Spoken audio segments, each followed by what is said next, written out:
Good morning, welcome back. It is Sunday, and this is a flea market find video, as you tell by the title.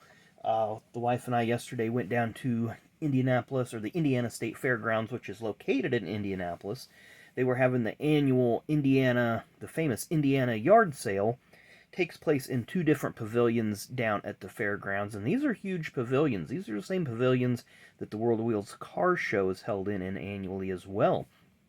So, several hundred booths and vendors, and just all sorts of, it's like arts and crafts, and you got food stuff, and you got car stuff, and you just everything under the sun. Of course, there's always a few booths that have random stuff and cards and die-casts. They had several card booths, but unfortunately we were really on a time window, so I couldn't spend a lot of time looking through a lot of booths. But I did pick up a few die-cast cars, picked up a stack of cards that the guy gave me a price on. I was like, sold. And that's all I walked out with. Yesterday you did hear me rant just slightly about my Panini redemptions and FedEx and so on and so forth. Well, the day after I called FedEx, which would have been Friday, Saturday morning, bright and early, they deliver my package of redeemed cards.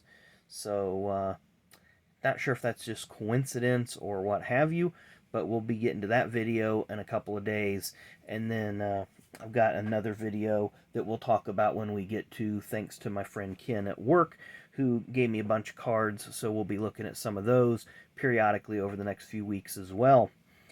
And, of course, Monday, tomorrow, even though it's a holiday, we're still going to go ahead and do our Mailbag Monday with our hero cards.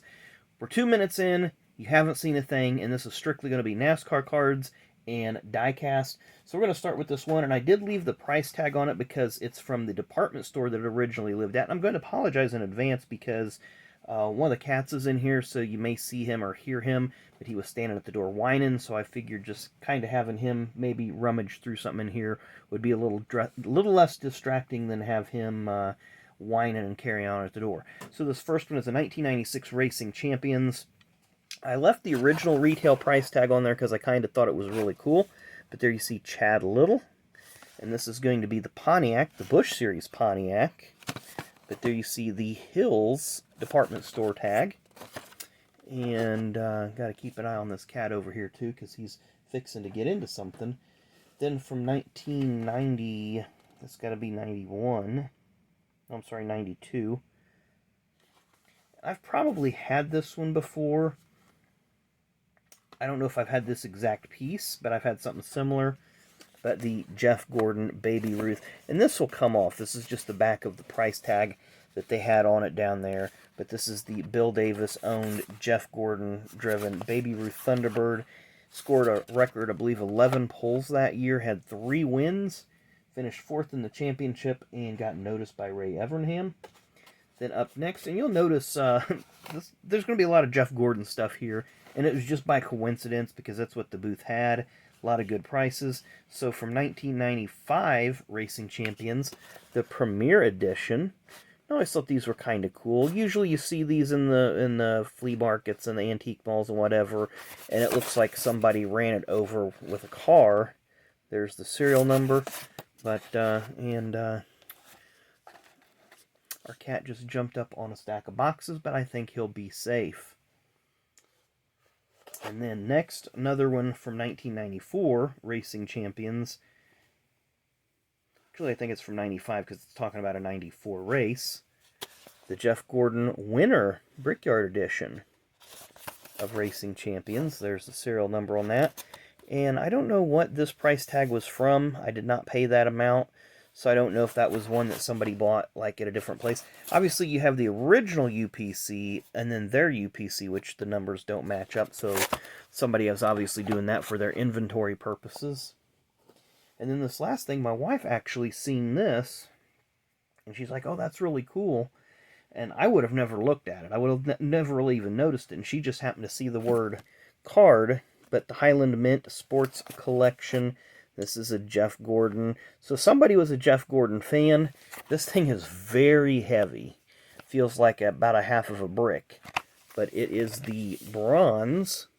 There's the certificate of authenticity I'll get this out and show you guys the back of it. But it's the limited edition bronze mint card of the 94 Press Pass, limited to 5,000.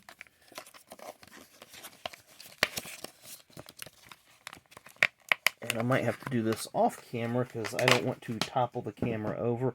But it comes in a huge screw down, the 94 VIP. There you see how thick it is. It's ridiculously thick, but it's a pretty cool piece. Really like it. Not sure what I'll do with it. If I'll keep it, if I'll sell it, if I'll trade it, whatever I'll do with it. I don't have any big attachment to it, but I just thought it was a pretty cool piece. So I'm going to hit pause here and clear the cards off so we can show you the cards. Alright, welcome back. Moving forward, I'm going to start with the cards that I don't like the least. Or that I like the least. And they're the Optima XLs. I don't like them because they're about the size of the old ticket stubs. But we got, obviously, some Jeff Gordon cards here. And you're going to see a lot of Gordon cards, because apparently the people were Jeff Gordon fans. Got a Kyle Petty,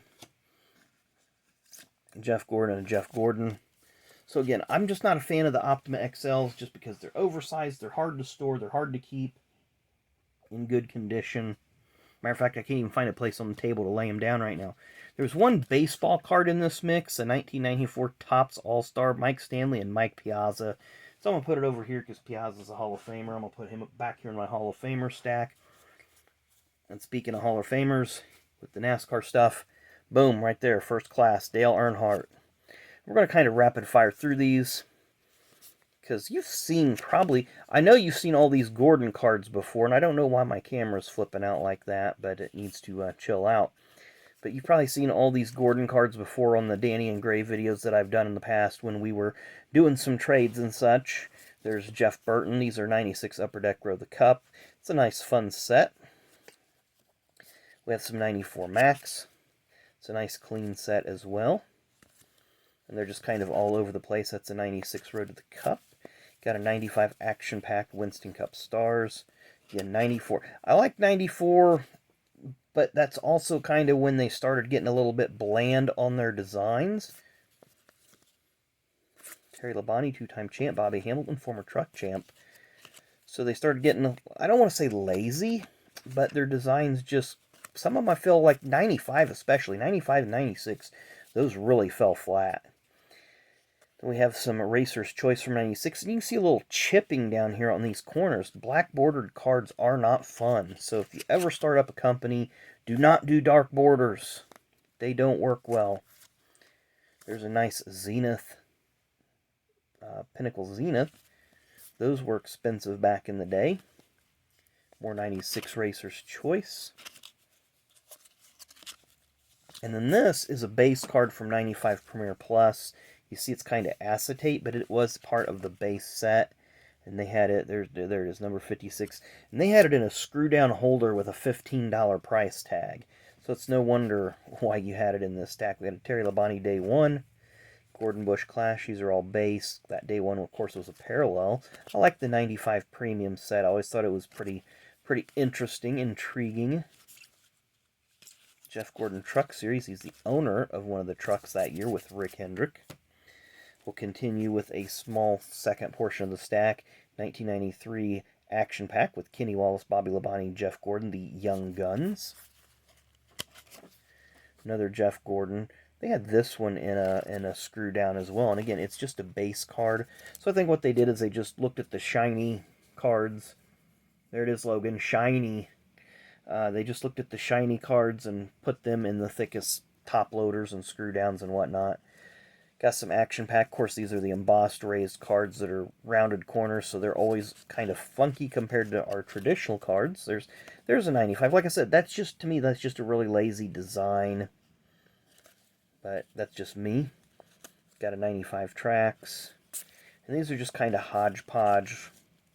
There's Ray Evernham in the news recently with the IROC. We didn't mention that on the channel the other day. SRX postponing for this year, this upcoming year. Kind of sad to hear. I thought they had something really good going, but apparently cost oversights have taken over.